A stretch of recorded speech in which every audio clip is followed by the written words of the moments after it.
Hello, folks! It's Miss Knappenberger again, back for another installment on World War I. How exciting! I'm going to switch colors.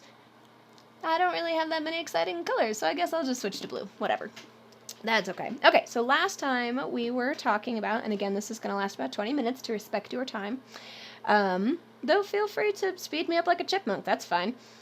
That might actually be super hilarious, and you should totally do that. Alright, so last time we were talking about the balance of power and how everything started. Because of militarism and alliances and nationalism, everybody is just like staring at each other, waiting to beat each other up, and the assassination of Archduke Franz Ferdinand allows for that cause to happen and for things to start moving forward. So, turn the page. So exciting. Now, we're going to do an overview of the war as a whole, and then we're going to go back and focus on a couple specific things, like how did they fight, what was the method that they did that, what were some of the really big issues that they had going in there. So, the war's overview. Okay, so, we talked yesterday, or the previous video, we talked in the previous video because actually, for me, it's the same day, just later. Anyways, we talked about how Germany tried to attack France quickly to get them out of the way, and Belgium put up a fight, so everybody got ready to go in time. This is our delightful Schlieffen plan picture down here. Germany wants to go fight France quickly, but Belgium puts up a fight, and so they can't get to France in time to just overwhelm them. France has had time to get ready. And so they have to fight a war on two fronts. So again, we kind of already talked about this, but the Western Front, I just want you to be aware, stretches from Switzerland. This is Switzerland. I drew it as little. Switzerland all the way to the North Sea, which is this stuff up here. And then the eastern, and it's approximately 440 miles long. I know we should do this in kilometers because it's Europe, but I don't care. The Eastern Front goes from the Black Sea to the Baltic Sea. I'm pretty sure that's the direction it goes. Oh, I have mini Globey. Let's figure out. It really doesn't say. Globey is not super helpful. It's all smooshy and out of focus. Anyways, that did not help. So anyways, it's about 1,000 miles long. Again, I don't know what's going on with this in terms of kilometers. Who cares? Now, the United States. The United States wants to have its cake and eat it too, which is a phrase I didn't understand until fairly recently. Gonna be real. What they mean is when they say have your cake and eat it too, it's impossible because you cannot have a cake that you have eaten. So when somebody says, I want to have my cake and eat it too, or I want to eat my cake and have it too, or whatever, it means that they want things both ways, and usually both ways are best for them. So the United States, over here, is like, leave us alone. And Great Britain and France are like, but we friends. But we friends. We've helped out with so many of your things. And okay, let's forget about the gentle, 100 years ago burning of the White House by Great Britain. Whatever. It's fine. We have helped you out in the past. You help us out. And the U.S. is like, no, but I just don't want to. Like that. It's like my favorite part from Friends, which is a trash television show. Yes, I hear you out there, but no, I'm right about this. Anyways, there's a part where somebody says to Phoebe, can you come help us? And she said, oh, I wish I could, but I just don't want to. I feel like that's the U.S. here. They're like, oh, I'd love to, I just don't want to, so no. So a lot of the U.S. is split as well, because there's a lot of people who are friends with Great Britain or who feel an allegiance to Great Britain because, we speak the same language, we used to be one of their colonies, all that kind of stuff. A lot of people who feel loyalty to France because we've had a long-standing relationship with France too. For God's sakes, they gave us the Statue of Liberty. If you didn't know that, they did. France gave us the Statue of Liberty. It's a token of our friendship. And she was a lot cleaner once upon a time. But there are also a lot of people who recently emigrated. Here they are. They've recently immigrated. We recently emigrated. I'm sorry, it's immigrated. Emigrated is inside a country, if I remember correctly. They recently, immigrated from Central Powers countries. And they are also slightly concerned as well, because most people, even if the US is technically neutral, most people are feeling on the side of Great Britain and France. And so all these people who are recently from places like Germany, Austria, Hungary, all of that kind of stuff are like, are we going to get in trouble from being from those places? And this is a very, very common thing that happens. We will see this in World War I, we will see it in World War II, we will see it afterwards. The most notable examples come from World War II, because we have, in World War II, we have the Japanese internment camps. And these are concentration camps that the United States government set up because they felt like they couldn't trust Japanese Americans, that they would be loyal to the emperor and they would turn on America. And that was wildly untrue and also racist and also just a bad situation, all things together. If you are interested about this in more depth, the Star Trek actor George Takei, he was the original Captain Sulu, has written an excellent graphic novel for kids called They Called Us Enemy. I just read it recently and it was very excellent. You can get it on ebook from the Flagstaff Public Library, I believe. So take a look at that if you are interested and you have some extra time and you want to, Captain Sulu, or I guess he's not captain immediately. What the heck is he then? Lieutenant Sulu? Whatever, Sulu's cool, and eventually he becomes the captain, so I feel like it's totally okay to say that. Anyways, so that's just one example of where, like, being from that country or being the same ethnicity as the groups on the other side of the war leads to issues and trouble. We're actually seeing some of that as well in the United States, where people are being unkind towards people of Chinese or even just Asian descent, because some people associate the coronavirus, erroneously so, with China. It is a global pandemic, and there are people who are, not being as kind of humans as they should, and I feel like that's putting it very politely.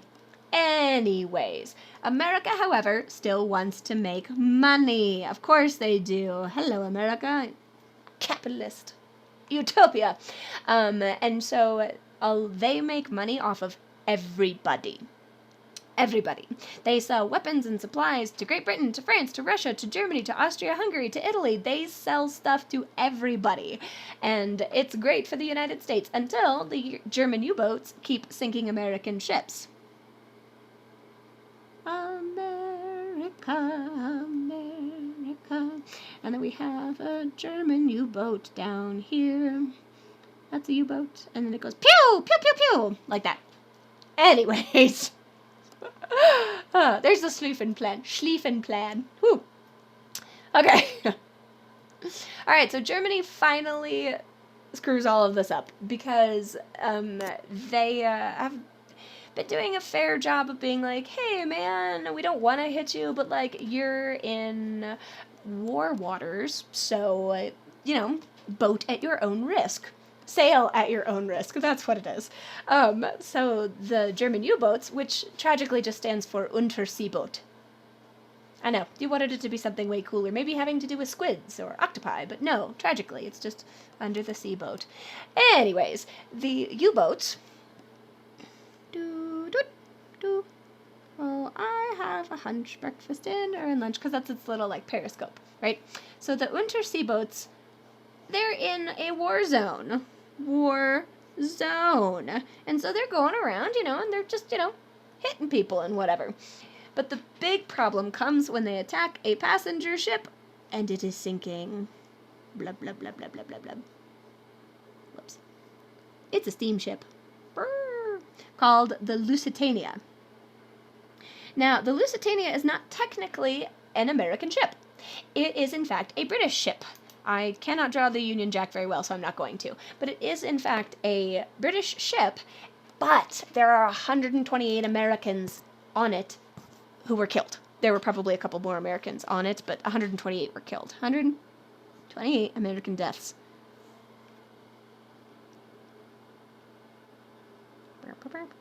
There's my little skull, like normal. 128 American deaths. And, you know, America, we're outraged when it's like 2 people. Unless, no, not unless. We're always outraged. And so we're like, oh my God, how dare you attack a ship in a war zone? It was a passenger ship. And we're so upset.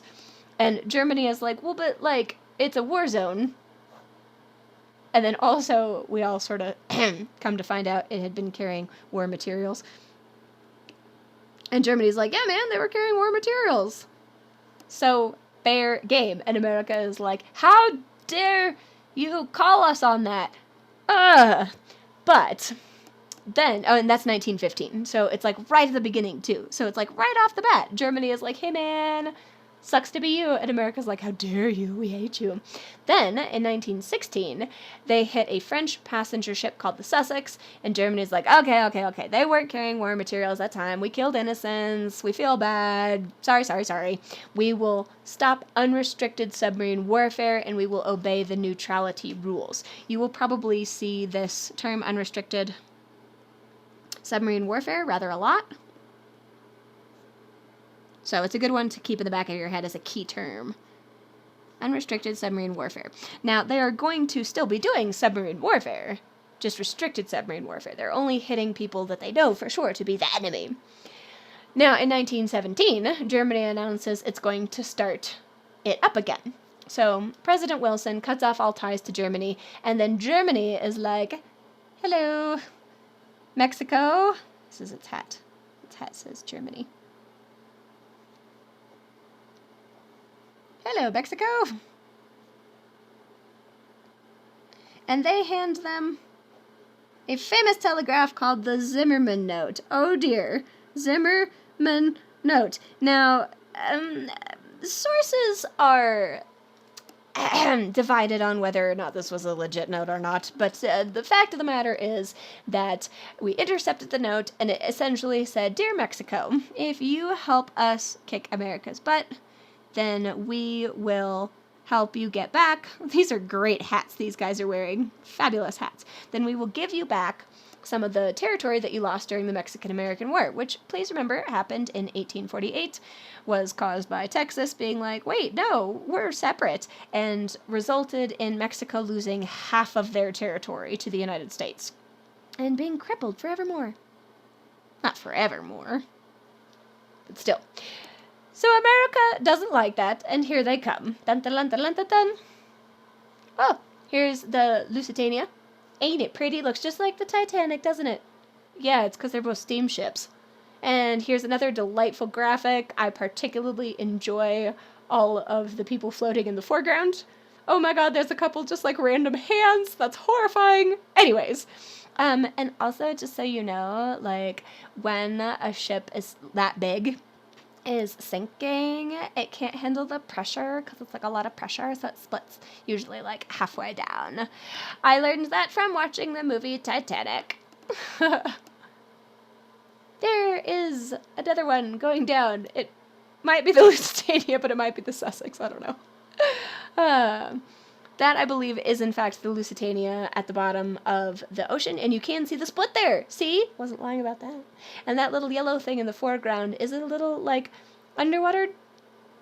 Oh, it's not a dirigible. Why did I want to say that it was a dirigible?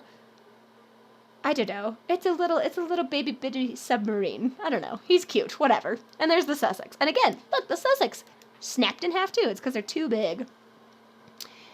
You would snap in half, too. Okie dokie. Then, stuff starts to get really weird. When America finally shows up, the Allies are struggling. Germany has been occupying parts of Belgium and France. Their navy is controlling the seas. And Russia is just barely holding on to the Eastern Front.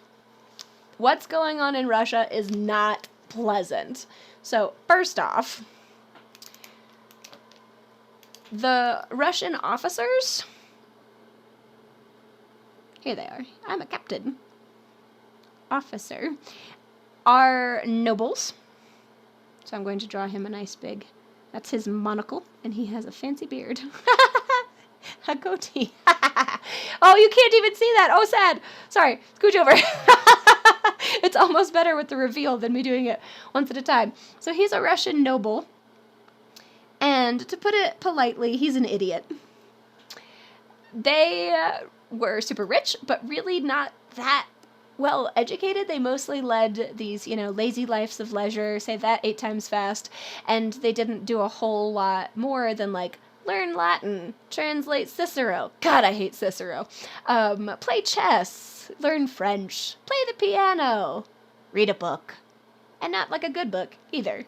Cicero. Anyways, so they don't do a whole heck of, real-world trading or anything like that, and then all of a sudden they're put in charge of a whole bunch of regular old Russians in the army. These dudes are sad, and we're gonna give them sad faces. Because he doesn't like them. He is incompetent, but is still contemptuous of regular Russians. I hate you. I don't know what I'm doing. Sucks.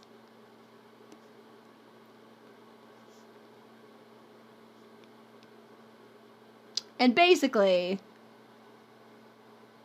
he's saying, go die. Essentially. Because they are winning battles, but they're only winning battles because there are so many Russians. This is a really sad fact of the matter, is that, the Russian population is so large that they're just throwing people at the problem and throwing people at the problem. So they're winning battles, but at these huge casualty numbers. And they're, just barely winning as well, because all the soldiers are poorly equipped. I have bad shoes. This guy says, no gun. This guy says, hungry. Aww. Plus, Tsar Nicholas II starts mismanaging the wartime economy. That's terrible. 2 million Russians are dead by 1915. That's horrifying, because World War I really doesn't get rolling until, August, September 1914. Everybody has to, argue about, well, who really is at fault for Archduke Ferdy's death and all that kind of stuff. So it doesn't really get started until 1914. And so if you think, 1914 to 1915, September, October, November, December, that's 4 months. And 2 million Russians died in 4 months? That's ridiculous. So a bunch of people are deserting, a bunch of people are running off, there's a lot of mutinies and stuff like that. Industrial production is plummeting. There's tons of inflation and starvation. Cities are overflowing with refugees from the cities that are being conquered by the Germans, or cities that are, left desolate by the Germans, or cities towns and farms and rural areas that just things aren't working and they're looking for somewhere to go. So, Russia politely leaves World War I in 1917 because it revolted against itself. Tsar Nicholas, over here, Tsar Nicky II. He's not the worst dude ever, but he's not that great. He's a bit of an idiot, and, one of his forebearers had made a whole bunch of great changes, and he was like, how about we don't do that? How about we just suck forever? Anyways, so, excuse me, got some water caught in my throat.